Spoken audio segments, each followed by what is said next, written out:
Hello दोस्तों, नमस्कार। आज की इस वीडियो के माध्यम से हम बात करेंगे मक्के की फसल पर पहली खाद। जब हमारी मक्के की फसल 20 से 22 दिन के आसपास की होती है तो इस समय एक ऐसी खाद हमको प्रयोग करनी चाहिए जो कि मक्के का जो जड़ तंत्र है, जो वाइट्स रूट है, जो रूट सिस्टम है, वह मजबूत हो, हैवी हो, तना मजबूत हो, फसल हरी भरी रहे। और यदि हम खरपतवार नाशक का स्प्रे करते हैं तो फसल में एक झटका आता है, एक असर पड़ता है। तो फसल को रिकवरी भी करना है, फसल को हरी भरी चाल बढ़वार ग्रोथ बहुत शानदार तरीके से देखने के लिए मिले। क्योंकि जो वनस्पतिक बढ़वार है दोस्तों, यही सबसे ज़्यादा ज़रूरी होती है। यह निर्धारित करती है हमारी फसल को कि आगे चल के कितनी अच्छी बढ़वार लेने वाली है, कितना अच्छा भुट्टा लगने वाला है। तो इसीलिए जो किशोर अवस्था होती है, जो वनस्पतिक जो वेजिटेटिव ग्रोथ होती है, यह ज़रूरी होती है, बहुत इम्पोर्टेंट होती है। यही वो पड़ाव है जब हम अपनी फसल को बहुत अच्छे से बना भी सकते हैं या फिर कमज़ोर भी यहीं से रह सकती है। तो मक्के की फसल पर जो पहली खाद है, यह बहुत ज़्यादा ज़रूरी है। उम्मीद करते हैं बेसल डोज के समय आपने proper DAP, SSP, MOP, sulphur जैसी खादों का प्रयोग किया होगा, क्योंकि बुआई के समय जो खादें प्रयोग की जाती हैं उनका फ़ायदा बहुत अच्छा होता है। बाकी जब बात आती है 20-22 दिन के आसपास की फसल में, तो खाद देने से पहले यह निर्धारित कर लीजिए कि आपकी जो मक्के की फसल है इसमें साफ़ सफाई प्रॉपर है या फिर नहीं, खरपतवार का जमाव ना हो, एकदम खेत साफ़ सुथरा रहना चाहिए। और यदि निराई गुड़ाई कर सकते हैं, डोरा कुल्फा चला सकते हैं, तो यह काम ज़रूर कर लीजिए। फिर उसके बाद यह खाद आप प्रयोग करें। पहली खाद में आपको प्रयोग करना है यूरिया उर्वरक खाद 45 किलोग्राम।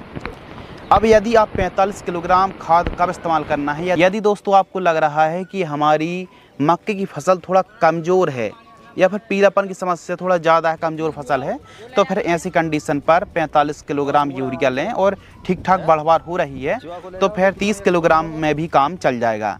इसके साथ आपको मिलाना है जिंक सल्फेट। जिंक सल्फेट आपको प्रयोग करना है 33% वाला 5 किलोग्राम। जिंक सल्फेट में जिंक की मात्रा ही मिल जाएगी और सल्फर की भी मात्रा मिलने वाली है, जो कि बहुत फ़ायदा पहुंचाती है।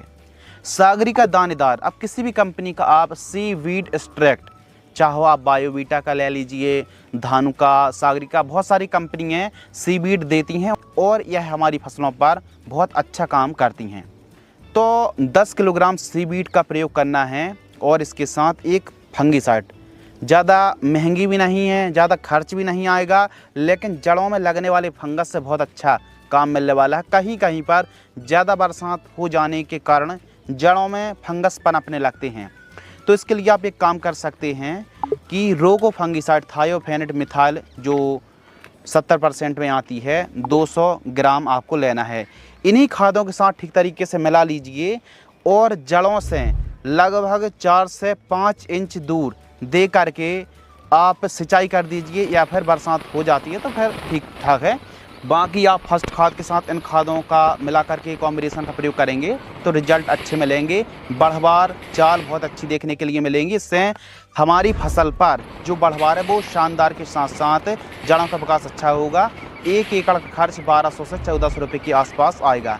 यदि आपको यह वीडियो पसंद आती है तो वीडियो को लाइक करें। धन्यवाद। ये है फटेरा एफएमसी का पन्नी लगा रही है नीचे से। हाँ बस खोद दे बस। चलो लाइयो कटोरी लाओ।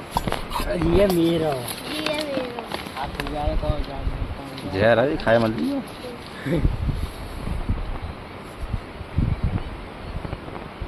ये लोकल तो नहीं है। हादरा कटोरी डाली सही है। इतने पेड़ में उठते हुए कर देता मोरा।